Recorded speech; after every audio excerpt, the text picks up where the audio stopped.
The sun went down. Okay, just অ্যাডভার্বটা মনে রাখবো আমরা যে নাউন কাকে মডিফাই করে, অ্যাডজেক্টিভ কাকে অ্যাডজেক্টিভ মডিফাই করে নাউন বা প্রোনাউনকে,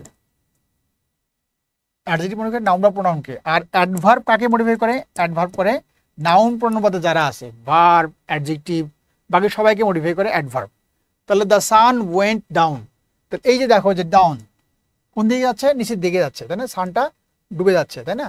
তো এই যে ভার্বটা আছে না, ওয়েন্ট ভার্বটাকে কি করছে, এই প্রিপোজিশনটা ওয়েন্ট ভার্বটাকে মডিফাই করছে।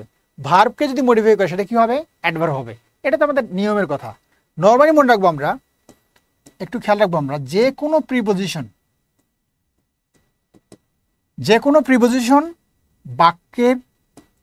বাক্যের শেষ শব্দ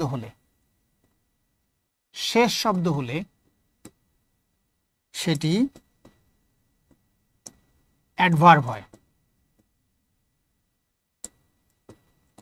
এটা মনে রাখবো আমরা, যে কোনো শব্দ বা যে কোনো প্রিপোজিশন বাক্যের শেষ শব্দ হলে সেটা কি হয়ে যাবে, ওটার প্রিপোজিশন থাকবে না, ওটা হবে অ্যাডভার্ব। এটা মনে রাখবো আমরা। তাহলে সেভাবে আমরা দেখতে পারি, এই যে ডাউনটা হচ্ছে প্রিপোজিশন, এটা হচ্ছে এই বাক্যের শেষ শব্দ, তাহলে এটা কি হবে, এটা অ্যাডভার্ব হবে। তাহলে উত্তরটা অ্যাডভার্ব আছে অবশ্যই, এই যে অ্যাডভার্ব উত্তরটা হয়ে গেল। অ্যাডভার্ব আরও অনেকভাবে আনসারটা করা যায়, বাসায় একটু পড়তে হবে।